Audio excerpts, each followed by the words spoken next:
Hi dears, എൻ്റെ പുതിയൊരു വീഡിയോയിലേക്ക് എല്ലാവർക്കും സ്വാഗതം. അപ്പോൾ ഇന്ന് ഞാനൊരു ഇഫ്താർ സ്നാക്കുമായിട്ടാണ് വന്നിട്ടുള്ളത്. ഇഫ്താറിന് മാത്രമല്ല കേട്ടോ, എല്ലായ്പ്പോഴും ഉണ്ടാക്കി ഈവനിങ് സ്നാക്കൊക്കെ ആയിട്ട് കഴിക്കാൻ പറ്റിയിട്ടുള്ളൊരു സ്നാക്കുമായിട്ടാണ് വന്നിട്ടുള്ളത്. അപ്പോൾ ഇതിന് ചിക്കനോ അതുപോലെ ബീഫോ ഒന്നും ആവശ്യമില്ല. സിമ്പിളായിട്ട് നമുക്ക് തയ്യാറാക്കി എടുക്കാൻ പറ്റുന്ന ഒരു മസാലയാണ് ഇതിൻ്റെ ഫില്ലിംഗ് ആയിട്ട് കൊടുത്തിട്ടുള്ളത്. അപ്പോൾ ഇതെങ്ങനെ തയ്യാറാക്കി എടുക്കുന്നതെന്ന് നോക്കാം. അതിന് മുമ്പായിട്ട് എൻ്റെ ചാനൽ സബ്സ്ക്രൈബ് ചെയ്യാതെ നിങ്ങൾ കാണുന്നതെങ്കിൽ ഈ വീഡിയോയുടെ തൊട്ട് താഴെയുള്ള റെഡ് സബ്സ്ക്രൈബ് ബട്ടൺ ഒന്ന് ക്ലിക്ക് ചെയ്യണേ. അത് ക്ലിക്ക് ചെയ്യുമ്പോൾ അതിന് തൊട്ടടുത്തൊരു ബെല്ലൈക്കണും കൂടെ വരും. അതിൽ ഏറ്റവും മേലെയുള്ള ഓൾ എന്ന ഓപ്ഷൻ പ്രത്യേകം സെലക്ട് ചെയ്യുക. എങ്കിൽ മാത്രമേ എൻ്റെ വീഡിയോയുടെയൊക്കെ നോട്ടിഫിക്കേഷൻ നിങ്ങൾക്ക് ഞാൻ വീഡിയോ ഇടുമ്പോൾ തന്നെ കിട്ടുള്ളൂ കേട്ടോ. ഒരു പാൻ വെച്ചിട്ട് ചൂടാവാനായിട്ട് വെച്ചിട്ടുണ്ടായിരുന്നു. അപ്പോൾ അതിലേക്ക് ഒരു 2 ടീസ്പൂൺ വെളിച്ചെണ്ണ ഒഴിച്ച് കൊടുത്തിട്ടുണ്ട്. അപ്പോൾ ഏത് ഓയിലാണെങ്കിലും യൂസ് ചെയ്യാം കേട്ടോ. പിന്നെ ഒരു ടീസ്പൂൺ ഇഞ്ചി ചതച്ചതാണ്, അതും കൂടെ ചേർത്തിട്ട് റോസ് സ്മെല്ലൊക്കെ മാറുന്ന വരെ വഴറ്റിയെടുത്ത ശേഷം ഒരു വലിയ ഉള്ളി, ചെറിയ വലിയ ഉള്ളിയാണ്, അതും കൂടെ ചേർത്തിട്ട് ആവശ്യത്തിന് ഉപ്പും ചേർത്തിട്ട് നന്നായിട്ട് തന്നെ വഴറ്റിയെടുക്കാം. അത് വഴന്ന് വരുമ്പോൾ അതിലേക്ക് ഒരു ചെറിയൊരു ക്യാരറ്റ് ഗ്രേറ്റ് ചെയ്തതാണ് കേട്ടോ, അതും കൂടെ ചേർത്ത് കൊടുത്തിട്ട് ഒന്ന് വഴറ്റിയെടുക്കണം. അത് ഏകദേശം ഒന്ന് വഴന്ന് വരുമ്പോൾ അതിലേക്ക് ഒരു പച്ചമുളക് വട്ടത്തിൽ അരിഞ്ഞതും കൂടെ ചേർത്ത് കൊടുക്കുന്നുണ്ട്. അതൊക്കെ നിങ്ങളുടെ എരിവിനനുസരിച്ചാട്ടോ. പിന്നെ ഒരു 2 തണ്ട് കറിവേപ്പില ചെറുതായിട്ട് അരിഞ്ഞതാണ്, അതും ചേർത്ത് കൊടുക്കാം. പിന്നെ നമുക്ക് മസാലയൊക്കെ ചേർത്ത് കൊടുക്കാം. ഒരു 1/2 ടീസ്പൂണ് കുരുമുളക് പൊടി, ഒരു 1/4 ടീസ്പൂൺ മുളക് പൊടി, 1/4 ടീസ്പൂൺ മതി കേട്ടോ. പിന്നെ ഒരു 1/4 ടീസ്പൂൺ മഞ്ഞൾപ്പൊടി ചേർത്ത് കൊടുക്കുക. പിന്നെ ഒരു 1/2 ടീസ്പൂൺ ചിക്കൻ മസാല.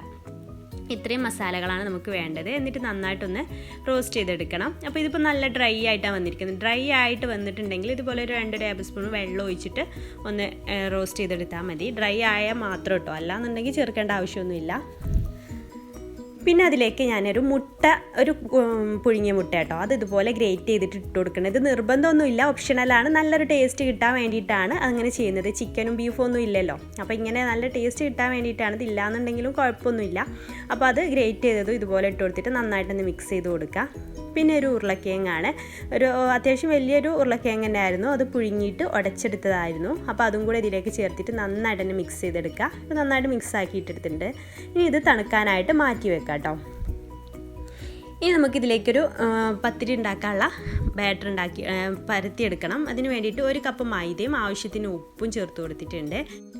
പിന്നെ അതിലേക്കൊരു 1/2 ടീസ്പൂണ് കുരുമുളക് പൊടി കൂടി ചേർക്കുന്നുണ്ട്. പിന്നെ ഞാനൊരു 1 ടേബിൾ സ്പൂണ് ഓയിലും കൂടെ ചേർക്കുന്നുണ്ട്, നല്ലൊരു സോഫ്റ്റായി കിട്ടാൻ വേണ്ടിയിട്ട്. എന്നിട്ട് ഇത് നന്നായിട്ട് തന്നെ മിക്സ് ചെയ്ത് കൊടുക്കുക. ഇനി നമുക്കിതൊരു ചപ്പാത്തിക്കൊക്കെ കുഴക്കുന്ന പോലെയാണ് ഈ മാവ് കുഴച്ചെടുക്കേണ്ടത്. അപ്പോൾ വെള്ളത്തിൻ്റെ അളവൊന്നും ഞാൻ കറക്റ്റ് പറയുന്നില്ല, വെള്ളം കുറച്ചായിട്ട് യോജിപ്പിച്ച് നോക്കുക. നമുക്കറിയാമല്ലോ എങ്ങനെയാണ് ചപ്പാത്തി മാവൊക്കെ ഇരിക്കുകയെന്ന്. ആ രീതിയിൽ കുഴച്ചെടുക്കുക. കുറച്ചായിട്ട് വെള്ളം ഒഴിച്ചിട്ട് കുഴച്ചെടുക്കുക. വെള്ളം കൂടിപ്പോവരുത് കേട്ടോ. അപ്പോൾ നല്ല സോഫ്റ്റായിട്ട് തന്നെ കുഴച്ചെടുക്കുക. അതിനുശേഷം ഓരോ ചെറിയ ബോൾസ് ആക്കിയിട്ട് മാറ്റിയെടുക്കുക. ഇതുപോലെ കുഞ്ഞു ബോൾസ് ആക്കി എടുത്താൽ മതി. അപ്പോൾ ഞാനിവിടെ ഒരു 5 ബോൾസ് ആക്കി എടുത്തിട്ടുണ്ട്. ഇനി കുറച്ച് പൊടിയും തൂവിയിട്ട് ഇതൊന്ന് നമുക്ക് പരത്തിയെടുക്കണം.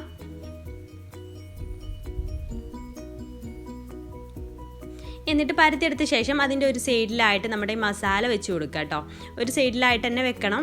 എന്നിട്ട് മസാല വെച്ച് കൊടുത്തതിന് ശേഷം നമുക്കതൊന്ന് ഫോൾഡ് ചെയ്തെടുക്കണം. ഇതുപോലെ അവിടെ നിന്ന് ഇങ്ങോട്ടേക്ക് ഇങ്ങനെ ഫോൾഡ് ചെയ്തെടുക്കുക. 2 തവണ ഇങ്ങനെ ഫോൾഡ് ചെയ്തെടുത്താൽ മതി.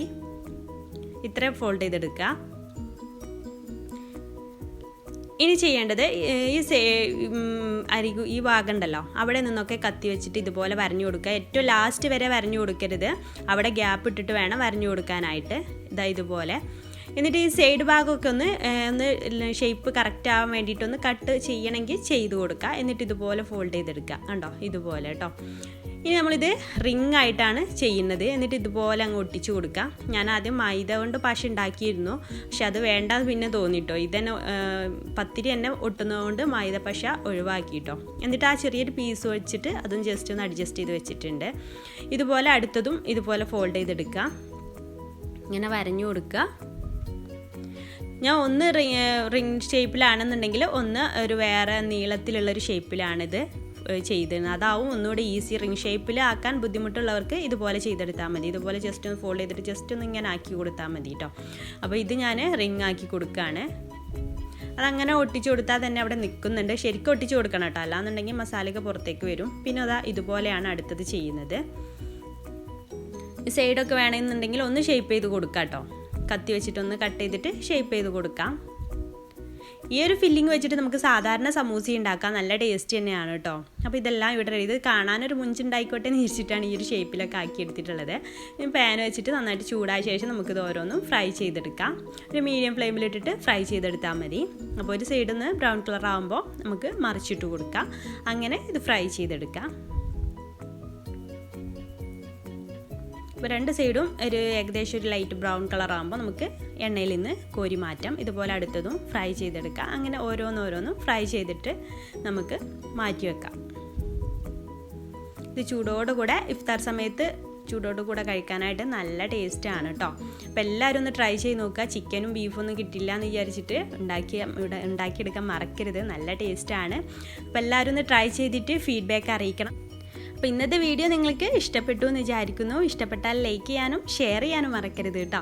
അപ്പോൾ ഇൻഷാ അല്ലാഹ് പുതിയൊരു നല്ലൊരു വീഡിയോ ആയിട്ട് നമുക്ക് അടുത്തൊരു ദിവസം കാണാം. അതുവരേക്കും ബൈ. Thank you.